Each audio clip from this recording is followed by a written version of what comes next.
It's Super Bowl Sunday, but what's going to happen to card prices after tonight's big game? And when should you invest this offseason to maximize your profit? My name is Geoff Wilson.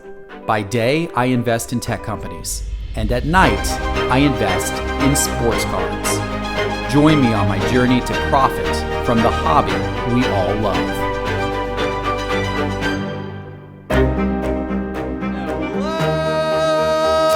Sports card investors, and happy Super Bowl Sunday.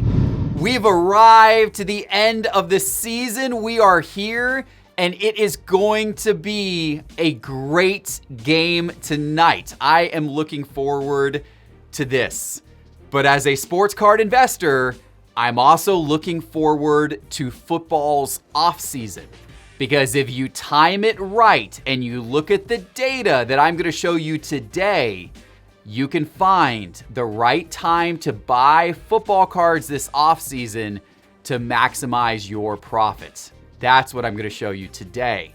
But before we start, I have to take this real serious for a minute. I have to tell all of you something really bad that happened in the sports card hobby this past week, and it is a warning message to all of us around market manipulation. Now, as all of you know, the iconic card market has been very hot. I've been talking about it on the show. A lot of classic players have seen their cards go up, and that is very legitimate. However, there are some bad actors out there that are trying to take advantage of you and me and everybody in the sports card hobby by making certain cards appear hotter than they actually are, so that they can unload the cards that they own at a higher price than what the market really is. And this happened with Mike Trout's 2011 Topps Update cards, PSA 10, on February 2nd, this past week. Let me show you what happened. So we're looking here at eBay, and this is, I've switched my eBay search to show sold items. So these are sold items on eBay, and you can see February 1st that these Trout cards were going anywhere from $4,400 all the way up to $5,300. So they were starting to escalate a little bit in price. But then all of a sudden you get up to February 2nd and look at these sales. All of a sudden they jump to $8,000, $8,000, $9,500, a $10,000 sale of this card. A card that was selling the day before for $4,000 something, the following day is all of a sudden $10,000. What's going on? Is this just the market being hot and everything being crazy? No. What this is somebody going around eBay hitting buy it now buttons just for the purpose of getting those sales in eBay's sold items data. But the sales never actually really happened because the person never paid for them. How do you know that these cards were fake sales? Well, there's a couple of ways you can tell. The first and most obvious is when you click into any of these listings, it now shows all of these sales that the item was relisted. This seller has relisted this item after it was sold. Look, there's the $8,000 sale. There's the next sale. The seller has relisted this item. Here's the next sale, the $9,500. The seller has relisted this item. This is the $10,000 sale. The seller has relisted this item. That is one way that you can tell. If items are getting relisted, then that means the person who sold it never actually got paid for the card. It's easy to have a fear of missing out and to want to mash that buy it now button to get in on the action, thinking things are going to keep going up. But take a breath before you do and do a little bit of homework.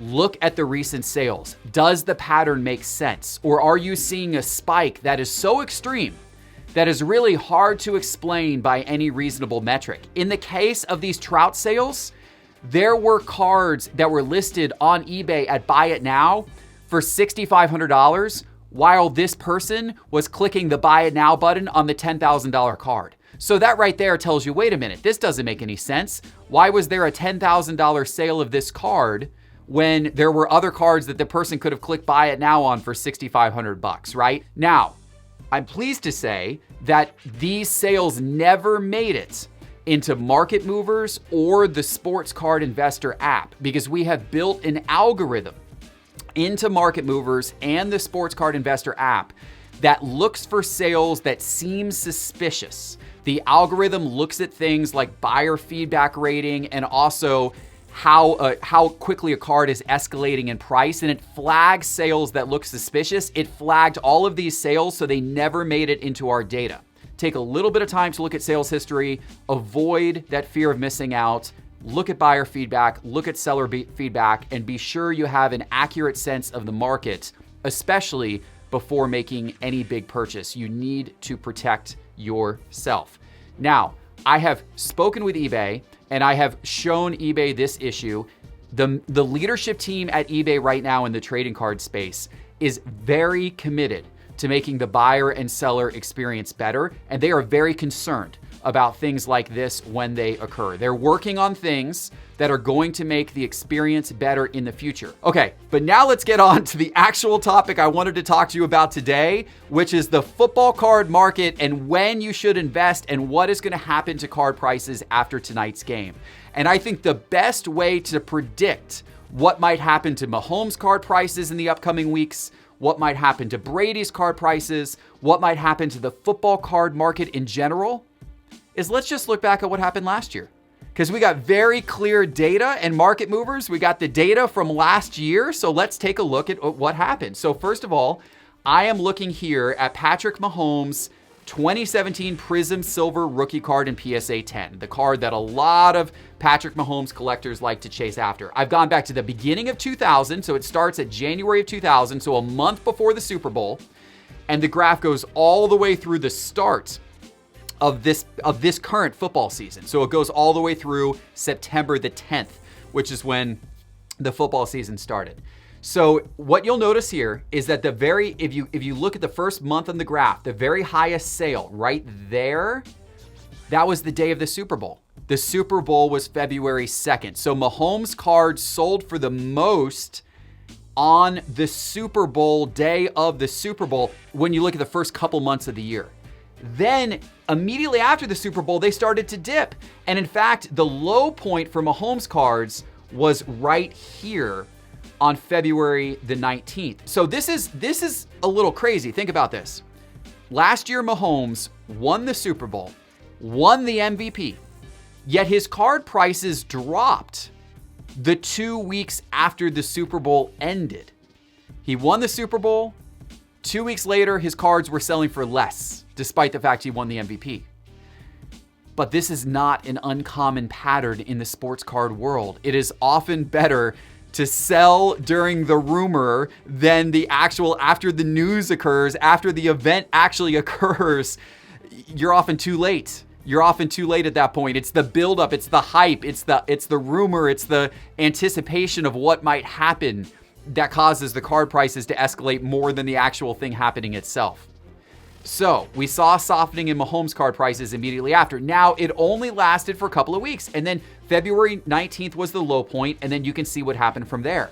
They started to go back up and up and up and up, and then as we got closer and closer to the season, like the month prior to the season, they spiked like bananas, like the month prior, the month or two prior to the season actually starting. So let's see if this happened with Mahomes' other cards too. Here I've added his Optic Holo PSA 10 to the graph, and I've zoomed the graph in to only show us January 1st through the end of March. So the first 3 months of last year, same exact pattern. It's almost freaky how the Optic Holo, which is the bottom line on the graph, and the Prism Silver, which is the top line on the graph, it's almost freaky how similar the patterns are. They both followed the same pattern where they both peaked right around the Super Bowl, and then they both came down for a few weeks after the Super Bowl and then started to go back up as we got into March. So no matter what Mahomes card you had, it would have had a similar pattern last year. How about other players? Let's take a look at Jimmy Garoppolo. He was obviously the losing quarterback in last year's Super Bowl. Let's look at his card prices from January 1st through the start of this season, September 10th. Very similar pattern to Mahomes. Now, Jimmy Garoppolo's card prices peaked right there. They peaked on January 27th. This was about a week before the Super Bowl. So Mahomes peaked the night of the Super Bowl because, of course, he won. So there were some people buying his cards that night. Jimmy Garoppolo's peaked about a week before the Super Bowl, and then they dropped real substantially after the Super Bowl was over. Of course, he didn't have a great performance. The 49ers lost. But they then started to rally back up, and the low date for Jimmy Garoppolo's cards was February 19th, so right around the same time. In fact, the exact same day as Mahomes' low point. The low point for Mahomes was February 19th, a couple of weeks after the Super Bowl. The low point for Jimmy Garoppolo was February 19th, a couple of weeks after the Super Bowl. And then his cards started to go back up as the offseason went on. Now, he dipped pretty sharply down right before the season started, but nonetheless, he had a nice offseason increase. What about other quarterbacks? What about other players who didn't play in the big game last year, but other quarterbacks of note? This is Tom Brady. This is Tom Brady's 2000 Bowman Chrome. And his cards obviously didn't have a big spike run up to the Super Bowl because he was already eliminated, by the time the Super Bowl came around. However, what you notice here is that his cards hit a low point on February 28th, and then they started to go back up some after that, and then they continue to climb the entire offseason. Let's look at some other quarterbacks. Here on the screen, I've got Aaron Rodgers, Dak Prescott, Drew Brees, and Russell Wilson's key rookie cards.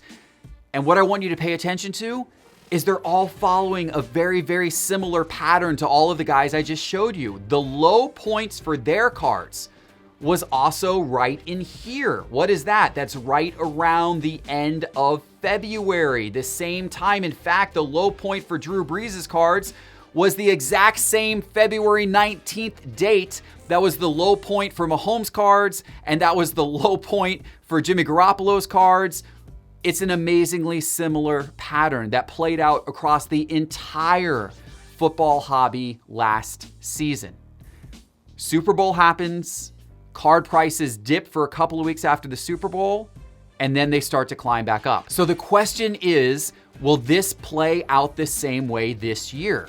Well, there is one other factor, something that's going on this year that you need to consider alongside of this, and that is the iconic card chase. As I've talked about in previous episodes, for the last month, there has been this incredible run on buying the cards of iconic players. We've seen Tom Brady's cards, Patrick Mahomes' cards go up multiples in value over the past few months. So it's interesting this year because we have a collision of forces. We have the pattern that football cards tend to soften right after the Super Bowl, colliding with a pattern of a lot of investment money coming in and wanting to chase the iconic players' cards. Will that keep the cards of Brady and Mahomes buoyed up after the Super Bowl? Or will we still see them dip down because that's the natural pattern of what we saw in prior years in the sports card hobby?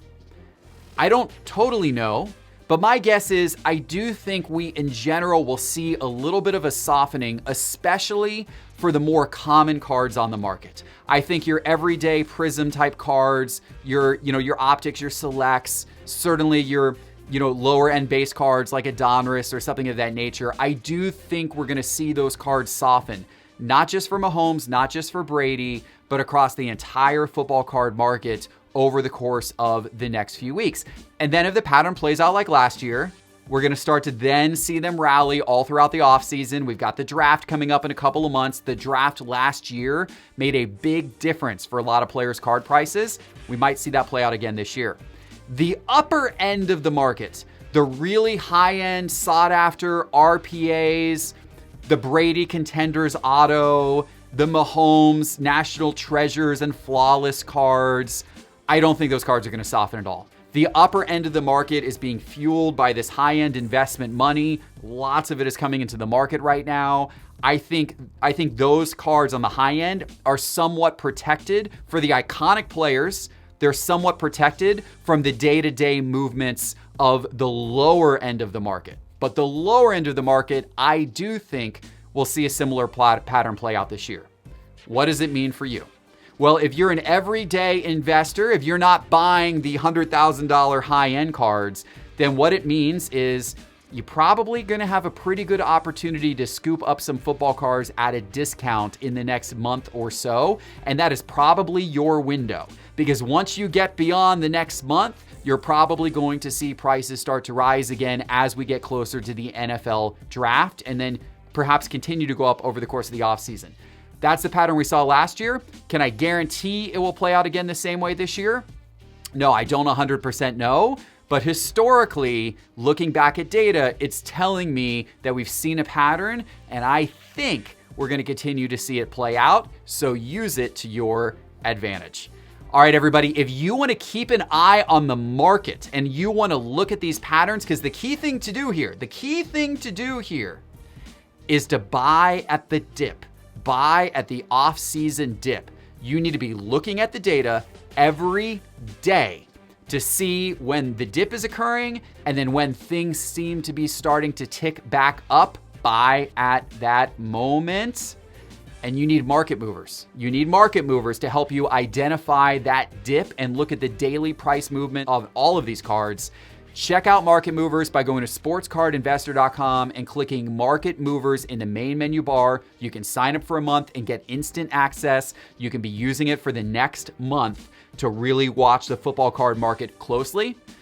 Also, download the Sports Card Investor app. It's more lightweight in terms of its ability to show you graphs and data, but it's still a great tool and it is free. If you haven't yet, go to the App Store on your phone and search for Sports Card Investor in the App Store. It's a very, very valuable tool. Final thing I'm going to ask, ladies and gentlemen, before you watch the big game, hit that subscribe button if you haven't already, and hit that little bell icon. We're trying to get to 100,000 subscribers this year. That's our goal. Every subscriber makes a difference. Thank you so much for doing that. Thank you for watching. Enjoy the big game, everybody. Enjoy the football off season. We'll see you back in a couple of days with our next episode. Take care.